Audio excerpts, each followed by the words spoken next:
Hey guys, my name's Paul from Plan B Paraguay. Today we wanted to make a video about some of the apps and some of the basic skills that you're going to need before you move to Paraguay. So what I'm noticing is a lot of people are reaching out to us. They want to move to Paraguay, whether it's to live here full-time, part of the year, or maybe keep the residency as a Plan B, but they perhaps don't understand exactly what they need to do or what they could do before they come here that'll set them up for success in Paraguay. So we want to spend a few moments today going through some of the things that you can do even before you move to Paraguay to maximize your chance of success while you're here. Okay, so the first app we want to talk about today is WhatsApp.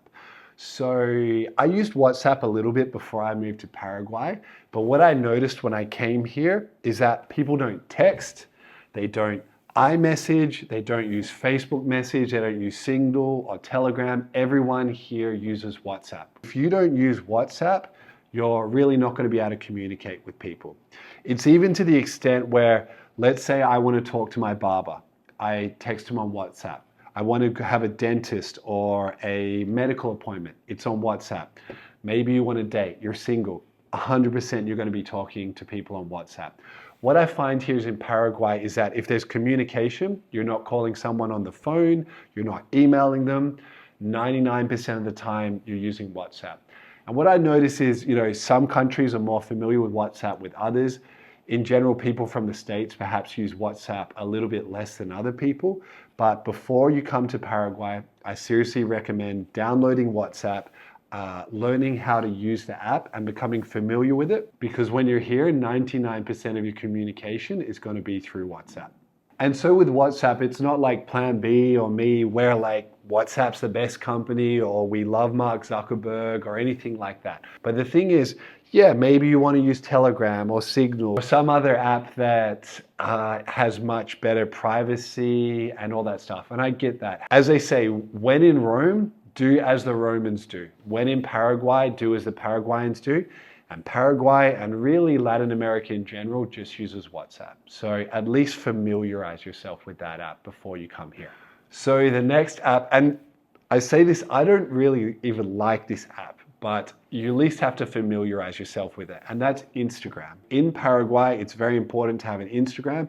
You don't have to be posting photos every day if you don't want to, but at least have an account you can log into. And let me explain why. What I noticed, many businesses in Paraguay, they don't have some fancy website like we do in the West. They run their business, and the point of interaction with the business is through an Instagram account. I can't tell you the amount of businesses here. I go to their website, it either doesn't exist or it's out of date.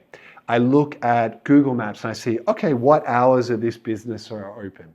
And the hours are completely wrong. So generally with businesses, if you want to get the most up-to-date information, you're going to go to the Instagram, you're going to see the most recent posts. The websites aren't going to work. The Google Maps with the opening hours isn't going to be accurate. It's really just the Instagram. You'll also find on the Instagrams there, they'll have their WhatsApp number. You can interact through them there, or you can text them through Instagram. So that would be the second app that I recommend you familiarizing yourself with before you come to Paraguay.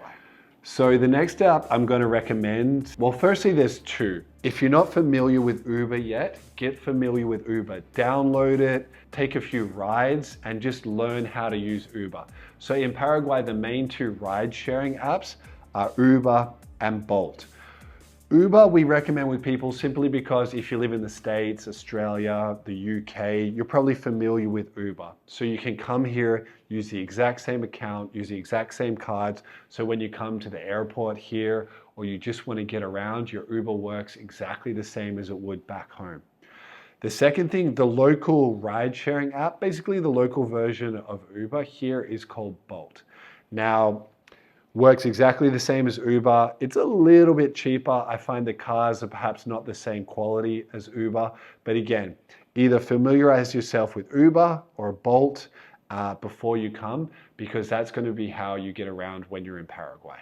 So to go into a little bit more details about Uber versus Bolt in Paraguay, this is our opinion. So Uber, slightly more expensive, maybe 5 to 10%. The cars are better quality. However, you'll be waiting longer. When I take my phone, I want to had a meal, whatever, I want to go home. I'm usually waiting 5 to 6 minutes for an Uber to come. With Bolt in Paraguay, you're waiting 2 or 3 minutes. It's crazy. So in terms of if you just want to get picked up and get going, Bolt is definitely a better app. However, Bolt has some downsides. In the Bolt apps here, it might say your car is like a blue Mazda, then a yellow Suzuki rocks up. So what Bolt drivers do here is they'll lend their account to another person, to their friend. They're like, hey, just drive under my profile this night. Sometimes, you don't want to, maybe as a woman, I know women particularly, they just want to, if it's this car, they just want to go with this account. So with Bolt, the standards can be a little bit lower. The other thing you'll find with Bolt here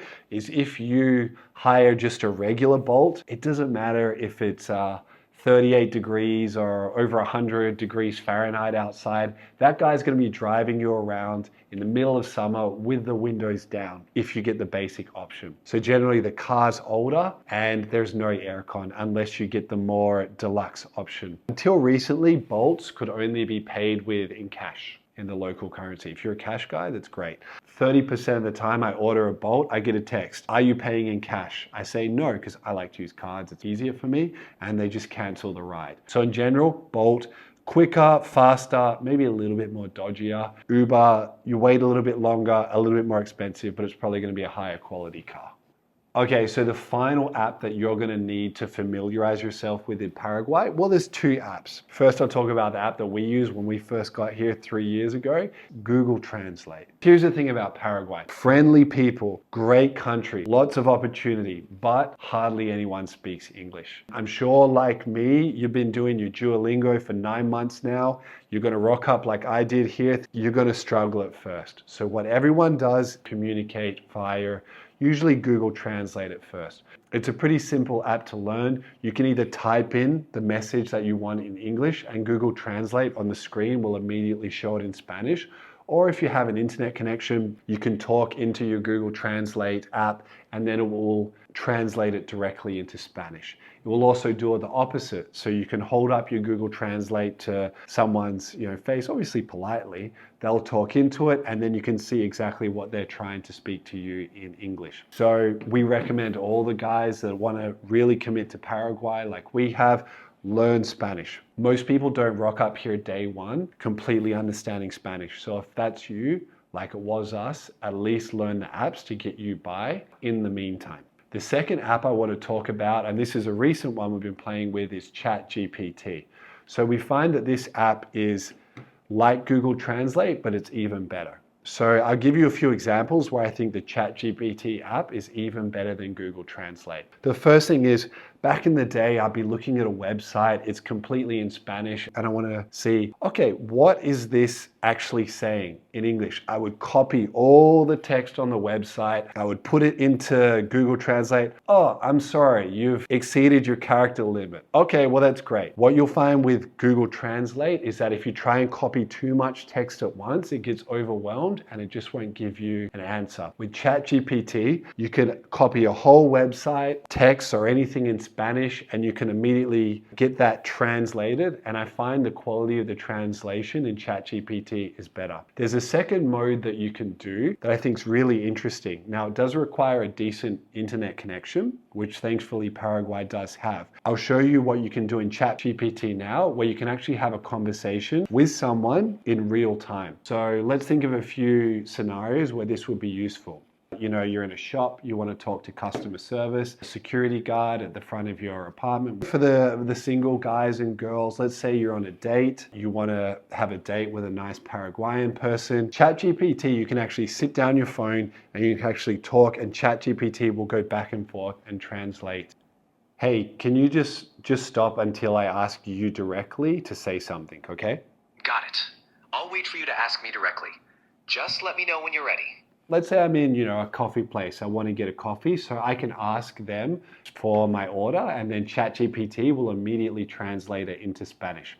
First, I want to order a white coffee with 2 sugars, as well as a chocolate croissant as well. Can you please ask for that in Spanish? Absolutely. Quisiera un café blanco con 2 azúcares y un croissant de chocolate, por favor. Okay, now imagine that I am the shop assistant and I want to speak in Spanish. Anything that's said in Spanish, I want you to translate to English. Do you understand? Yes, I understand.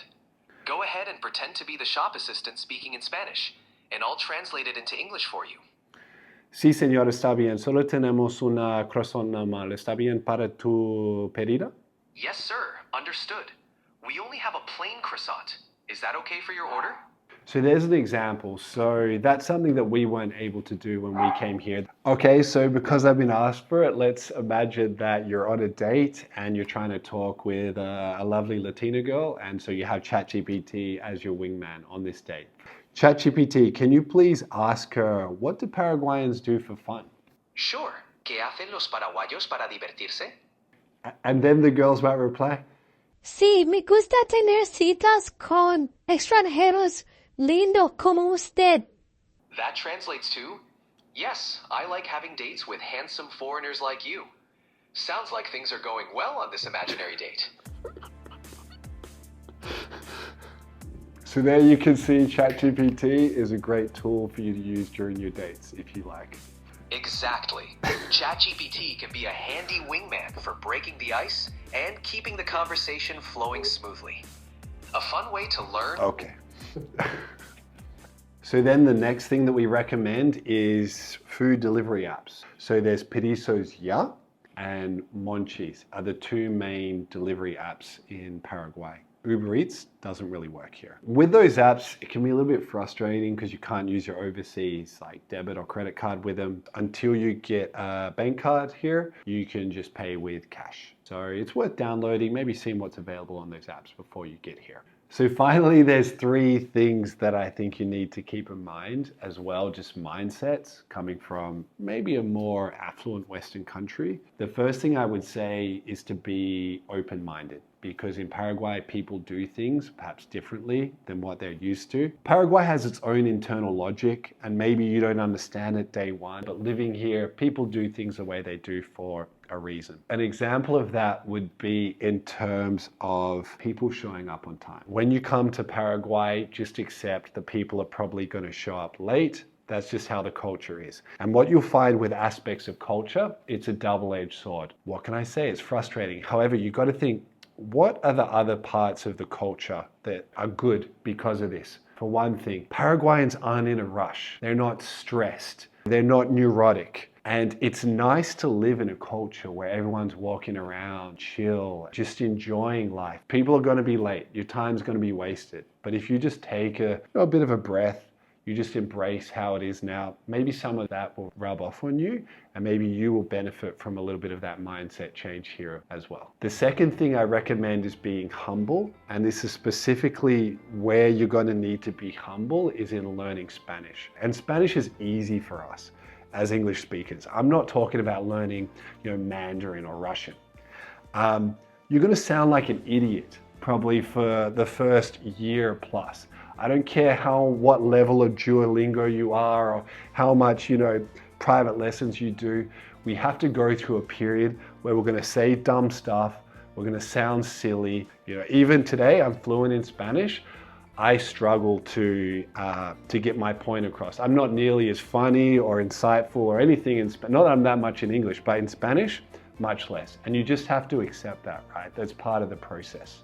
And then also in the same way, when you're speaking to, or at least trying to understand what people are talking to you about, let's be realistic, you're probably going to misinterpret a few things. And maybe they're saying something completely friendly or neutral and you misunderstand a few words. Take a breath, give people the benefit of the doubt, and just accept that, before you jump to conclusions, get angry, maybe you don't quite understand the situation. A good example of this is there is an extent of Paraguayan society that might try and charge you a little bit more because you're a Westerner, or might try and scam you, right? But I think people can come here with the mindset that they think everyone's trying to scam them, and they think, oh, everyone's out to get them. And that is just the wrong mindset. Be smart, keep your guard up, but don't just assume, everyone's necessarily out to get you and misinterpret, neutralness or friendliness for something that's a bit more sinister. because overall, Paraguayans are very friendly people. We talk about this a lot on the channel, and I think that's one of the most charming things about the country. In general, Latin America is friendly, but then Paraguayans are just kind of that next level on top, which is really nice. Okay, and then the final skill, or a soft skill I should say, that I recommend before coming to Paraguay is accept you're going to have to be a problem solver here. The West has its problems, right? That's why I'm here. But things are so easy and convenient. My air conditioner is broken. So we've been trying for like 3 days to get a guy to show up to fix this air conditioner. There's no Yelp review. Oh, this guy has 4.7 and this guy has 4.8 and this guy has 4.9 out of 10. It's nothing like that. It's going on WhatsApp or Instagram, like I said, texting people. Who's going to show up? The thing about Paraguay, it's not nice and neat and pretty and just wrapped for you. You're going to have to get your hands dirty. You're going to have to make calls. You're going to have friends. You're going to have to network. Recently, I caught up with a Paraguayan guy, and he said it perfectly. He said Paraguay is a country of friends. And what he means here is what I'm talking about. It's about your network, asking people in your community around you, oh, I have this issue. Does anyone have a solution? Because we don't have all the nice, neat convenience that you do in the West. In a way, I kind of like it. You know, it's that problem solving. It's more real. It's more organic than perhaps what we're used to. And so if you come here and you expect everything perfect and how it is at the West, you're going to be frustrated. Being okay, not getting your way immediately, trying to find different solutions is really going to pay dividends in the end. And once you've done it a few times, you get resourceful. Okay, I need to text this person, I need to do that, and you become a lot better at solving problems. Everyone goes through a learning curve when they're here, learning how to take care of things, adjust, but after a while, you'll be cruising like one of the locals. That said though, obviously with Plan B, we try to do is really support you as much as we can in that learning curve. When everyone comes here, they're going to go through a learning curve. It's just how much you want to make it difficult for ourselves. We help people with their residency, but the main thing we do is we're there for advice, someone you can ask questions about Paraguay, seek solutions for your problems, as well as we're really focused on building, our personal network here. Like we said, Paraguay is a country of friends. The more friends you have, the easier life that you're going to have here. So if you're interested in learning more about the residency in Paraguay, in the description, there'll be a link and you can have a chat with me. We can talk about if Paraguay is a good fit for you and if Plan B is a good fit for you. So anyway, guys, that's it for today. I hope you had a good one and we'll see you in the next video.